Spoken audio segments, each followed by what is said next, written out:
Beatles. Anyway, Jed Comerford is a director, one of the directors of the Christmas Decorators. They provide Christmas decorating services for both indoor and outdoor residential and commercial property. They literally, you pay them, they come round and decorate your Christmas tree in your home if you haven't got time to do it yourself. Seems peculiar to some of us who think that, decorating the house is part of, it's as much a Christmas tradition as going out and getting drunk on Christmas Eve or having your turkey on Christmas Day. But there you go. That's what some people do because they take it so seriously. They want to have everything just so. And these guys are the experts. And Jed joins me on the line now. Hello, Jed. Hi, good morning. How are you? I'm doing very well, thank you. How long has your company been going? We started in the United States in 1999 and we brought it over to the UK in 2005.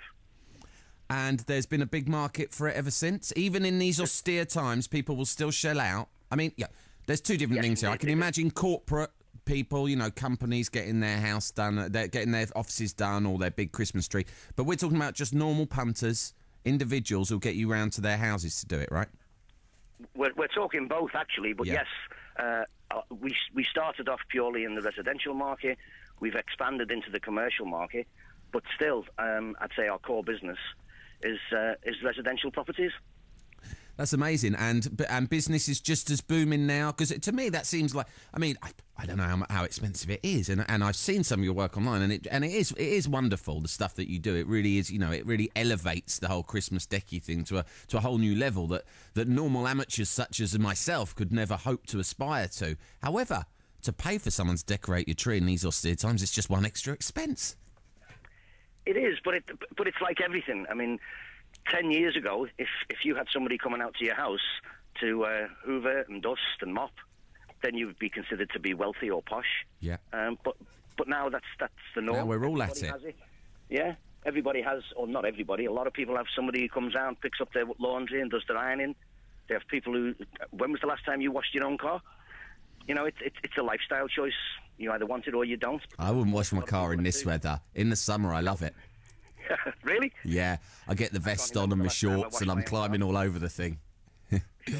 But I see what you're saying, Jed, and of course people are busier. That's the other thing, isn't it? People are busier. And if they want to really make that effort, it's time consuming. What's the process? They brief you on what kind of theme they want? Yes, indeed. It's a very bespoke service. It's exactly whatever you want, we can deliver. Right down to whether you want live reindeer on your lawn or you want a Dickensian choir singing outside your front door. We can do literally anything and do. Not a real human Dickensian choir. You'd have some kind of neon lit one, right? No, we could have real people there. They wouldn't be Dickensian, of course, but to be dressed like Dickensian. You can provide real Dickensian-alikes. What, to be full-time? Say again, sorry? Full-time singing on your lawn? If you want, yep. That's amazing, Jed. And what kind of people? You say that it's becoming more and more normalised, but do you have a pretty upmarket clientele? We have both. We have quite a broad spectrum, actually. Yes, a lot of our clients are rich and famous. In fact, some of them are filthy rich and famous. But then some of them, are just successful people, successful business people, and some of them are just regular people in regular employments who just have a real passion for Christmas and want the very best. And tell us some of the celebrity names. Be indiscreet. I'd like to be indiscreet. Come on. Tell us just one of the famous people who wouldn't mind. Tell you, our very first client was Mariah Carey. Mariah Carey? Oh, out in the States, of course. A lady almost synonymous with Christmas because of her wonderful Christmas song. Yeah. Our second client was Kurt Russell and Goldie Hawn. Amazing. Our third client was Kevin Costner. In the UK, we decorate the homes of many, many A-list celebrities, many of them. Sharon and Ozzy Osbourne, for example, who just yesterday had to cancel because Sharon's not able to fly because of fear of blood clots, because she's just recently had some surgery. She has. Ozzy Osbourne, I can't imagine. What do you decorate his tree with? Bats? Dead bats or something like that? Is it a gothic theme? It's actually very, very classy. They live in a very, very beautiful home, and it's very classy. Is it? Very classy indeed, yeah. So this is my thing, Jed. I'm sure you cater to all tastes, but, to me, I like the mishmash of colours, a completely over-the-top collection of Christmassy lights and things. Yeah, do you find that a lot of your clients go for a more kind of tasteful, subtle, coordinated and understated approach? Yeah, we don't do tinsel, for example. We Oh, don't do come on. No, we don't do tinsel. It's not Christmas and we without don't do tinsel. That's like Christmas without Just lights. Brazils. Say again? It's not Christmas without tinsel, is it? It is in our business. We don't do tinsel and we don't do flashing lights. But we do. Well, you've seen our products online. We produce amazing festive decorations. They are amazing, but me personally, I would find it difficult to enter into the spirit without at least a little bit of tinsel. You know, just sometimes I'll just tie it round the dog. You'd need to go to the local department store to buy that. Okay. Hey, listen, Jed, stay on the line because I've got someone who I'm almost certain is more of a tinsel enthusiast than you. This is Paul Toole, who lives in Somerset, and you can search for him on Google if you want to see his handiwork. He's got a bungalow that is nothing short of legendary in his local neighbourhood. He covers it every year in hundreds, thousands of lights. He spent 20 grand on it, apparently, most years. He starts planning it in March, and suffice to say, it fits into my school of thought in terms of there is nothing understated about the way that Paul approaches Christmas decorations. Hello, Paul. Hi, good morning. How are you? All the better for speaking to you. You're my hero. Oh, thank you ever so much. Wow. I've seen the pictures of your home, and it is brilliantly insane. To me, you embody the spirit of Christmas. Absolutely, 100%. Nearly 365 days of the year, I am crackers about Christmas. Yeah, absolutely. Brilliant. When did you start doing this? That would have been back in about 98, my first visit to the States and seeing their grand scale of things, lighting and the stores, and bringing a couple of strings back to the UK. That got me hooked there and then to what I'm doing now, basically, on a huge, extreme scale. It's very elaborate. Do you have a team of people helping you to do this? No, it's just myself and my partner, Nikki. It's just two of us, and we're both equally as mad on Christmas lights as each other. Just two of us. So, Paul, talk us through this year's display, just so our listeners can get a sense, if they haven't seen the pictures like me, of precisely how outrageous your approach is. Sure. Well, we're using about 60,000 LED lights. So first of all, I've got to say this because people are going to be saying, oh, it's a waste of electricity, but LED lights are so low in energy. It's only about 12 or 14 quid a week in electricity. I've got penguins, reindeers, polar bears. I've created a winter wonderland scene with an ice pond. It's all covered in polyester wadding, so it looks like real snow. All the lights are animated using the PC. I've got an 8-foot reef. Inside of the reef, there's a video screen, so it's not only lights, it's video and music as well. People can turn up in their car and tune into a little FM transmitter and listen and watch the lights, dance to music in their car. And I've also got a 20-foot cosmic coloured ribbon tree, which I've got that from the States, and that's able to produce over 1 million colours. A million? There aren't 1 million colours. Well, I mean, I'm saying 1 million colours. I might be one or two off, but lots and lots of colours and different digits and all sorts. It's something you won't really see in the UK. And people come from far and wide to look at your house when you switch it on each year. When do you switch it on generally?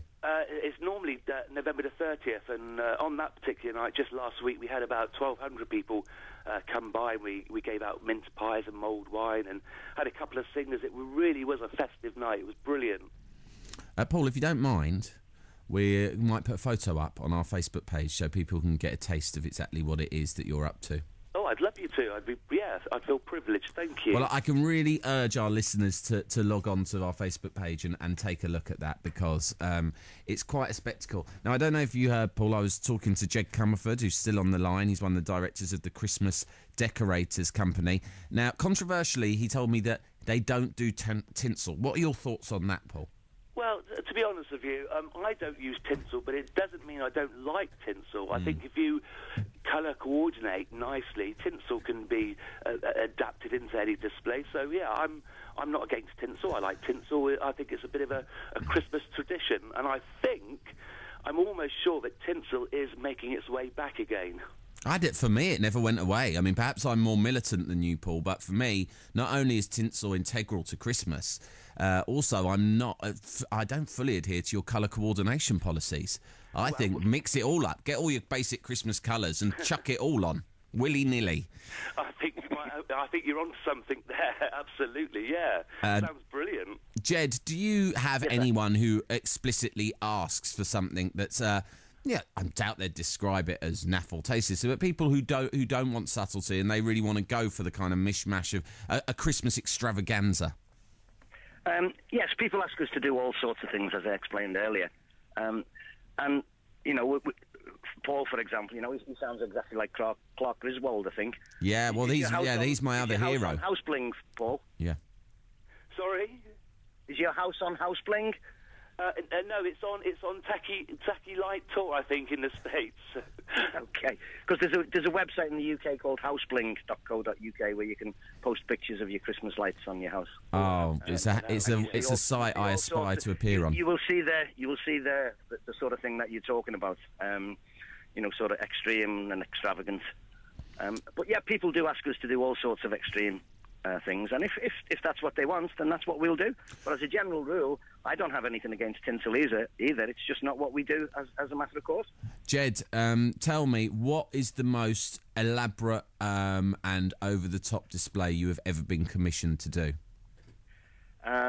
Probably for a Russian guy who has a home in Belgravia in London, and he was flying in just for 2 days for Christmas and spent about £35,000 just on garland for his staircase.